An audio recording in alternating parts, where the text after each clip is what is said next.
কীভাবে দেখছেন, কি বলবেন?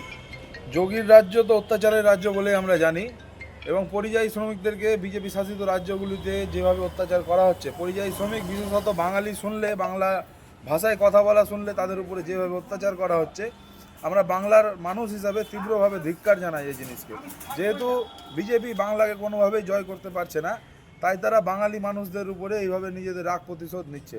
আমরা এর আগেও বিভিন্ন জায়গায় দেখেছি বাঙালি মানুষরা কাজ করতে গিয়ে মারা গেছেন, তাদেরকে মার্ডার করা হয়েছে, এবং আমরা এখনও দেখে যাচ্ছি যে বিজেপি শাসিত রাজ্যগুলিকে বাঙালিদেরকে এভাবে হেনস্থা করা হচ্ছে। কিন্তু আমরা কালকেই দেখলাম যে পরিযায়ী শ্রমিকের কথা ছেড়ে দিন, এসএসসি পরীক্ষায় বিজেপি শাসিত রাজ্যগুলি থেকে ভালো ভালো ডিগ্রিধারী ছাত্ররা পরীক্ষা দিতে বাংলায় আসছে, এবং পরীক্ষা দিয়ে তারা বলে যাচ্ছে যে আমরা বাংলায় এসে পরীক্ষা দিয়ে মানে সম্মান পেয়েছি এবং ভালোবাসা পেয়েছি।